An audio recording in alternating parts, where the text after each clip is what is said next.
Alhamdulillahilladzi bini'matihi tatimmu shalihat. Wassalatu wassalamu ala sayyidis sadat wa ala alihi wa ashabihi ahlil fadaili wal karumat. Ashhadu an la ilaha illallah wahdahu la syarika lah. Wa ashhadu anna Muhammadan abduhu wa rasuluhu la nabiyya ba'dah.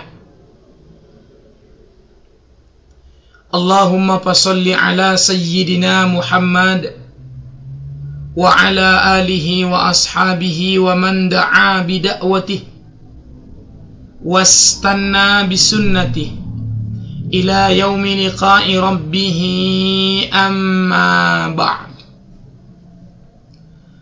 Qala Allah ta'ala fil Qur'anil Karim ba'da na'udzu billahi as-sami'il 'alim minasy syaithanir rajim. Bismillahirrahmanirrahim.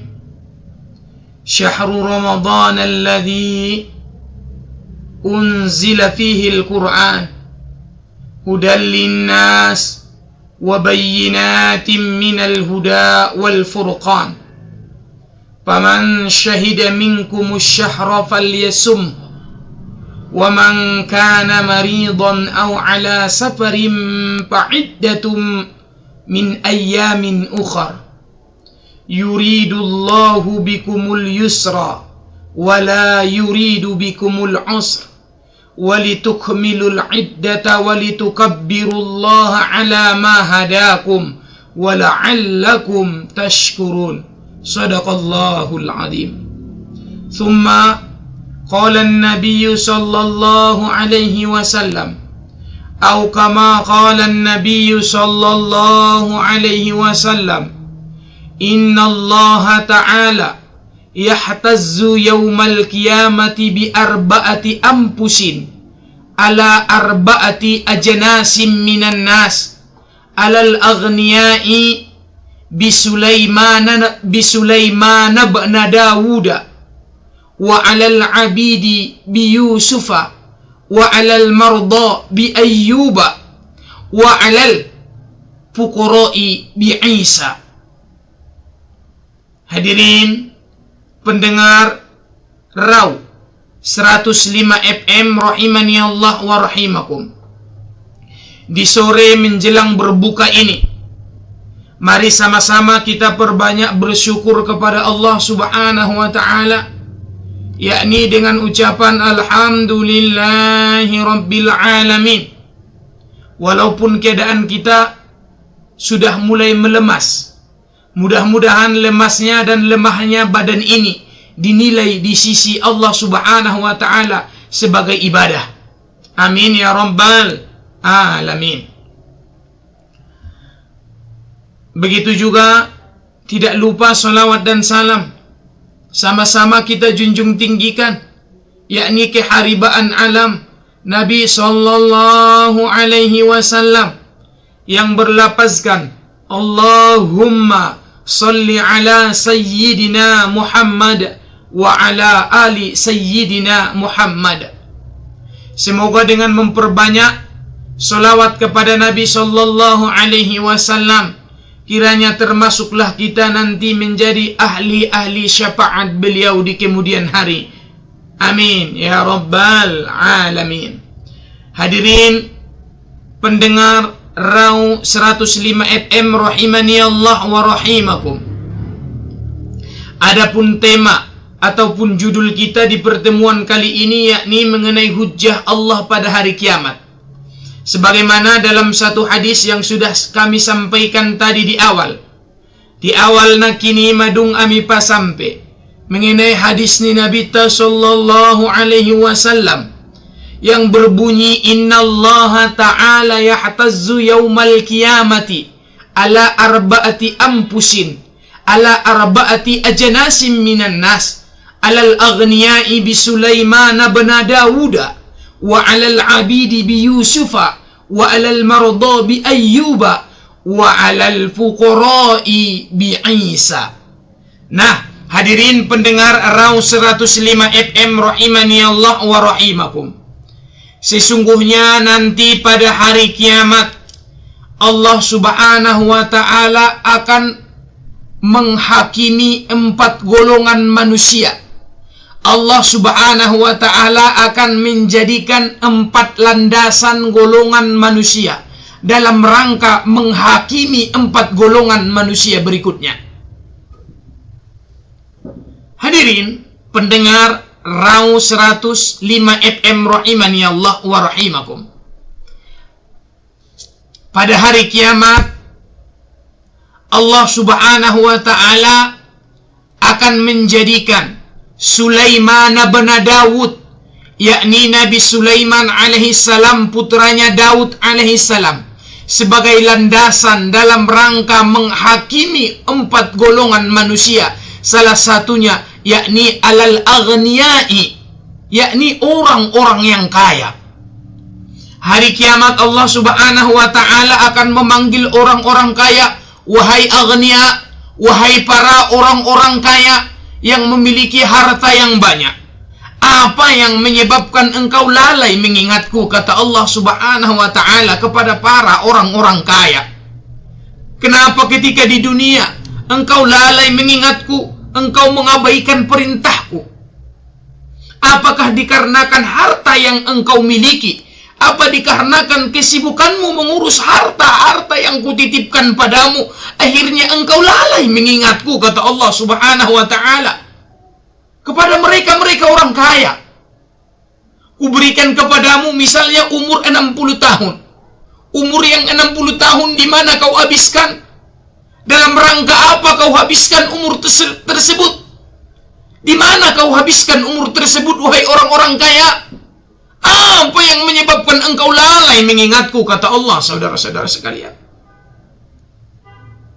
Kalaulah saudara-saudara sekalian kita menjawab, umur yang diberikan Allah kita gunakan sibuk untuk mengurus harta duniawi, harta benda yang kita miliki, maka Allah akan membandingkan kita dengan Sulaiman alaihissalam. Allah akan membandingkan kita dengan Nabi Sulaiman putra Daud alaihissalam. Duhai orang-orang kaya, engkau sibuk mengurus hartamu, engkau lalai dikarenakan hartamu. Apakah hartamu melebihi harta yang kutitipkan kepada Sulaiman alaihissalam? Kalaulah kita banding-bandingkan, kalaulah kita teliti dan kita lihat di dunia nyata, saudara-saudara sekalian, jika kita baca sirah, belum ada kekayaan yang dimiliki saudara-saudara kita di zaman sekarang lah kita katakan melebihi harta yang dititipkan Allah subhanahu wa ta'ala kepada Sulaiman alaihissalam.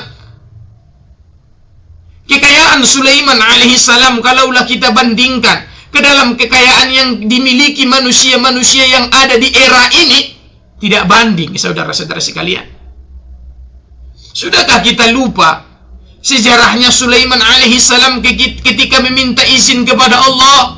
Duhai Allah, izinkanlah kepadaku ya Allah, sehari saja ya Allah, sekali saja ya Allah, aku ingin memberi makan makhluk-makhlukmu yang ada di lautan ya Allah.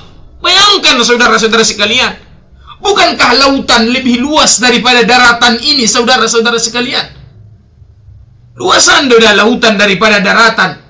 Sangkin kayona Nabi Sulaiman alaihissalam, Bapak, sangkin kayona Nabi Sulaiman alaihissalam, Ibu pendengar Raw 105 FM rahimani Allah wa rahimakum.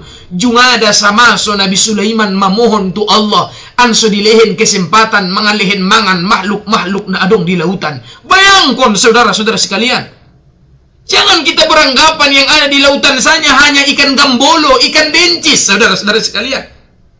Masih banyak makhluk-makhluk Allah yang super di sana, saudara-saudara sekalian. Ikan paus, ikan hiu, ikan lumba-lumba dan ikan-ikan yang lain, saudara-saudara sekalian. Jangan kita beranggapan bahwasanya ikan teri saja yang ada di lautan sana. Nah, bayangkan saudara-saudara sekalian, itulah kekayaan yang dimiliki Sulaiman alaihissalam. Beliau memohon kepada Allah agar diberi izin memberi makan makhluk yang ada di lautan, walau hanya sekali ya Rabb, kata Sulaiman alaihissalam. Tetapi saudara-saudara sekalian, Walaupun Sulaiman alaihissalam memiliki kekayaan yang begitu fantastis, saudara-saudara sekalian, tetapi tidak pernah menjadikan Sulaiman alaihissalam makhluk yang jauh dari Allah subhanahu wa ta'ala. Bahkan kekayaan yang dimiliki Sulaiman alaihissalam menjadikannya semakin dekat kepada Allah subhanahu wa ta'ala. Bagaimana dengan potret kita hari ini, saudara-saudara sekalian? Apa yang kau sibukkan? Apa yang kau lalaikan dari harta yang kau miliki? Harta yang kau miliki yang dititipkan padamu belum seberapa. Tapi kenapa engkau jauh dari Allah? Padahal di dalam Al-Quran Allah sudah berpesan, Bapak, Allah sudah berpesan, Ibu, mamar pesan do Allah hina, ngompung na muda. Bianing Allah nasi kira-kira artina, ulang gara-gara ni harto don anak nau titip kuni dio menjadiun ko semakin madao sian au ning Allah subhanahu wa ta'ala. Bukankah ini tamparan keras dari Allah agar kita tidak jauh dari Allah, Bapak? Agar kita tidak jauh dari Allah, Ibu. Boleh kau cinta pada istrimu, silahkan. Boleh kau cinta pada anakmu, silahkan. Boleh kau cinta pada harta bendamu, silahkan. Tapi jangan pernah letakkan mereka semua di dalam hatimu. Tidak ada yang boleh masuk ke dalam hatimu. Ma fi qalbi ghairullah. Tidak ada yang boleh masuk ke dalam hati ini kecuali hanya Allah. Cinta pada anak, letakkan dia di luar hatimu. Cinta engkau kepada harta benda, letakkan dia di luar hatimu. Cinta engkau kepada istrimu, letakkan dia di luar hatimu. Apalagi engkau cinta kepada istri orang lain, jangan kau lakukan itu. Karena itu berbahaya. Itu tong, itu yang paling berbahaya sada. Nah, hadirin pendengar Rau 105 FM, rahimani Allah wa rahimakum. Nah, mana pertama, inilah yang pertama nanti akan Allah panggil. Allah akan berhujjah dengan orang-orang kaya. Maka saudara-saudara sekalian, kekayaan tidak bisa dijadikan alasan untuk jauh dari Allah. Ulang bain harani sinadongan mi di imatu kinainakan di bainku menjadi alasan sulalayo mengingat Allah. Tidak bisa, Bapak, tidak bisa, Ibu. Sudah dibantah oleh Nabi Sallallahu Alaihi Wasallam 14 abad yang lalu. Hadirin pendengar Rau 105 FM, ya, mungkin saudara-saudara sekalian, ya, energinya sudah mulai terkuras. Begitu juga dengan kami yang sedang mengudara dari jantung kota Salak ini. Sudah mulai lemas, ya. Mungkin ada di antara saudara-saudara kita yang mengatakan dia tidak lemas. Itu bohong, saudara-saudara sekalian. Yang namanya puasa pasti lemas, saudara-saudara sekalian. Jika ada orang yang mengatakan saya tidak ada sedikit pun merasa lemas, dipertanyakan itu, saudara-saudara sekalian. Apakah dia puasa di dalam rumah, di luar rumah? Kita ragukan dia apa puasa apa enggak, ya. Mudah-mudahanlah lemas yang ada di dalam diri kita, yang kita rasakan pada saat ini semua menjadi ibadah di sisi Allah Subhanahu wa ta'ala. Amin ya rabbal alamin. Ini yang pertama. Yang kedua, ya, hujjah Allah pada hari kiamat. Allah Subhanahu wa ta'ala akan memanggil wa 'alal 'abidi bi Yusuf alaihi salam.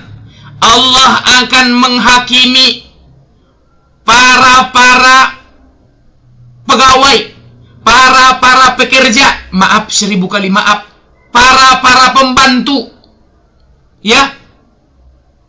Allah akan memanggilnya pada hari kiamat.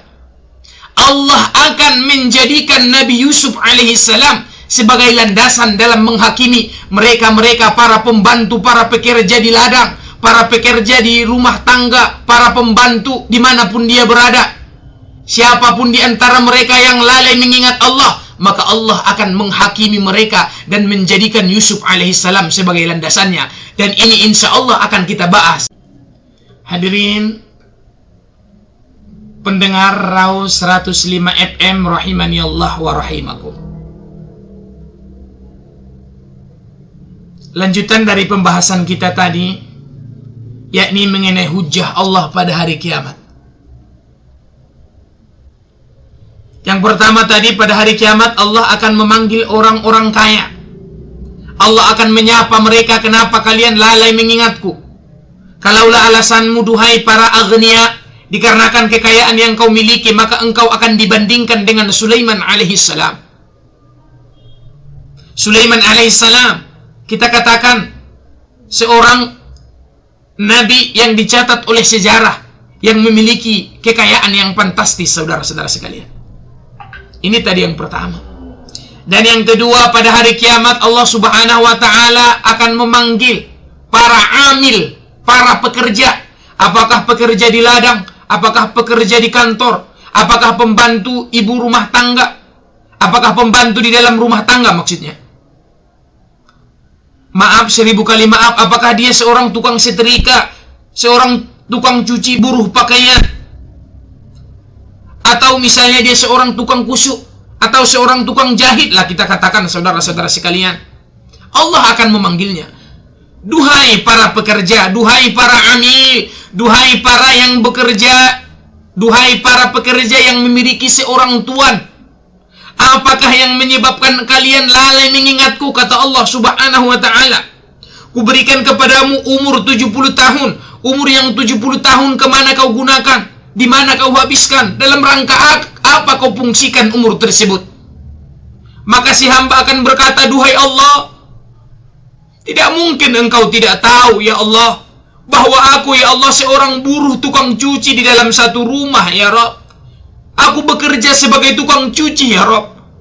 Aku lalai mengingatmu dikarenakan aku sibuk mencari nafkah hidup dari anak dan keluarga aku, duhai Allah. Misalnya, kenapa engkau lalai mengingatku? Dikarenakan aku sibuk ya Allah.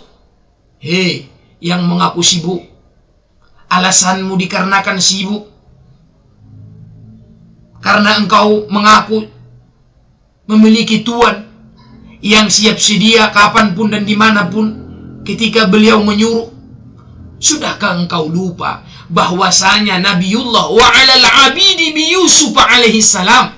Sudahkah kita lupa bahwasanya Nabi Yusuf alaihi salam juga diriwayatkan oleh sejarah seorang pembantu di dalam kerajaan?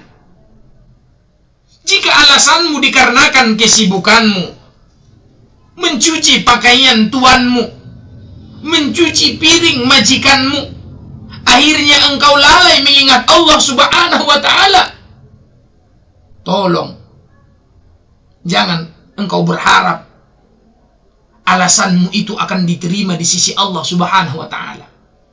Makhluk Allah yang bernama Yusuf alaihissalam juga adalah seorang pembantu di dalam kerajaan. Walaupun beliau pembantu, mulu bahasa itana si suruh-suruan, indah menjadian Nabi Yusuf alaihissalam jauh dari Allah. Walaupun dia memiliki seorang majikan, ya, memiliki ratu dan memiliki raja, yang pada akhirnya menjadi istrinya, ya, tetapi tidak menjadikannya jauh dari Allah subhanahu wa ta'ala. Kita lihat di zaman sekarang, dengan enteng kadang manusia ini berkata, bagaimana aku mau mengingat Allah, nanti tinggal pekerjaanku, akhirnya anakku tidak makan, akhirnya keluargaku tidak makan. Hei bapak, hei ibu, ingat, apabila ruh telah berpisah dari jasadmu, anak dan istrimu dan keturunanmu tidak akan lagi bersamamu. Satu pun di antara mereka napal adong naraman donganiui diturutanui. Gara-gara ni anakmu, gara-gara ni istrimu memakan lalai yang mengingat Allah. Ingat, yutba'ul mayyit thalathah. Napa yut mayit, yang mengikuti mayit apabila ruh telah berpisah dari jasadnya hanya 3, saudara-saudara sekalian. Ahluhu, keluarganya, ini yang pertama. Yang kedua, maluhu, hartanya. Yang ketiga adalah wa amaluhu, dan amalnya. Setelah sampai si jenazah ini ke kuburan dan dimasukkan ke dalam liang kubur dan ditimbun dengan tanah, maka saudara-saudara sekalian, keluarganya akan pulang. Maka saudara-saudara sekalian, keluarganya akan pergi meninggalkannya. Hartanya, kalaulah dia ke kuburan dibawa dengan hartanya, misalnya menggunakan mobil yang dimilikinya dengan susah payahnya ketika hidup di dunia, tidak mungkin mobil tersebut dikubur bersamanya. Mobil itu akan dibawa pulang. Fayarji usnani wa yabqa ma'ahu wahid, maka akan pulang dua, keluarganya akan pulang, harta yang dibawa ke kuburan akan pulang, bantal akan dibawa pulang, guling akan dibawa pulang, keranda akan dibawa pulang. Siapa yang setia mendampinginya? Wa yabqa ma'ahu wahid, yang tinggal bersamanya hanya satu, yakni wa amaluhu, amalnya. Boleh engkau cinta pada istrimu, boleh engkau cinta pada anak-anakmu, tapi jangan mengalahkan cintamu pada Allah Subhanahu wa ta'ala. Kau berhujjah dikarenakan kesulitan ekonomi yang kau alami saat ini, makanya menjadikanmu jauh dari Allah. Bukankah Yusuf alaihissalam juga seorang pembantu di dalam kerajaan? Maka dari itu, saudara-saudara sekalian, kita simpulkan di pertemuan kali ini, duhai orang kaya, duhai pembantu, jangan kau jadikan alasanmu di hadapan Allah dikarenakan kekayaanmu lalai mengingat Allah. Dan jangan kau jadikan karena engkau seorang pembantu engkau mengatakan lalai mengingat Allah. Semua itu telah dibantah Nabi Muhammad SAW. Maka dengan demikian, duhai orang kaya, duhai seorang buruh ataupun pembantu, mari sama-sama kita gunakan bulan Ramadan ini, bulan introspeksi diri atas segala kelalaian dan kealpaan kita selama ini. Mari kita tingkatkan amal dan ibadah kita di bulan Ramadan ini. Kita sudah sama-sama tahu bahwasanya Allah Subhanahu wa ta'ala melipat gandakan semua amalan yang kita laksanakan di bulan ini. Mari kita gunakan momen Ramadan ini dengan sebaik mungkin. Kiranya tidak terjadilah di dalam diri kita, yakni ketika Ramadan ini sudah mulai semakin, kita katakanlah Ramadan ini malam pertama, kedua, ketiga, keempat, kelima, masih banyak kita yang meramaikan masjid. Tapi kenapa di malam ke-6, ke-7, ke-8, ke-9 masjid sudah mulai sepi, saudara-saudara sekalian? Padahal bulan ini adalah bulan untuk meraup pahala yang begitu banyak. Sangat disayangkan ketika masuk Ramadan di malam-malam terakhir manusia semakin sepi. Padahal saudara-saudara sekalian, semakin Ramadan itu semakin banyak, Ramadan itu semakin berakhir, belum tentu saudara-saudara sekalian di Ramadan berikutnya kita akan bertemu dengan Ramadan tersebut.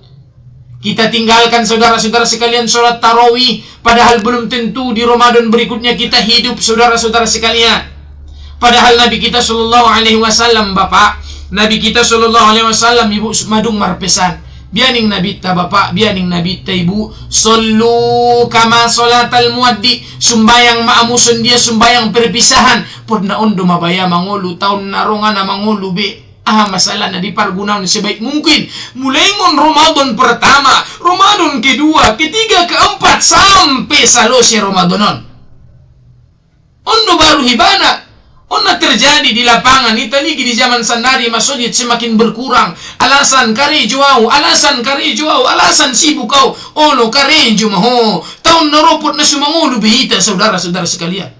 Maka dari itu, sadarlah wahai saudara-saudaraku sekalian. Silahkan engkau kerja, tapi apabila tiba waktunya untuk menghadap kepada Allah, menghadaplah. Karena tidak ada yang akan menolongmu di hadapan Allah kecuali Allah.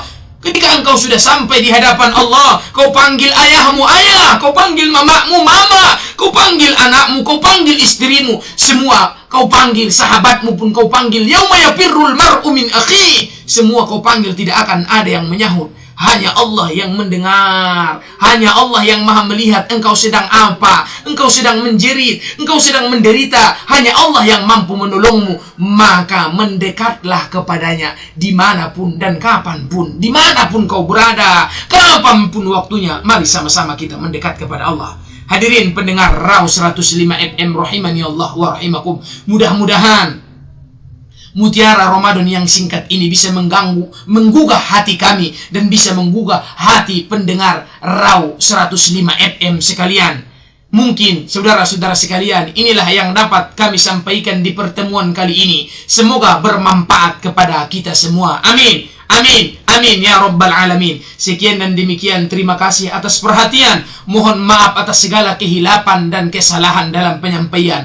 Kalau ada yang saya sampaikan itu yang baik, itu datangnya dari Allah. Tetapi kalau ada yang saya sampaikan itu yang kurang baik, itu adalah datangnya dari Allah subhanahu wa ta'ala. Billahi taufiq wal hidayah. Ilal liqa'i ma'as salama. Wassalamu alaikum warahmatullahi wabarakatuh.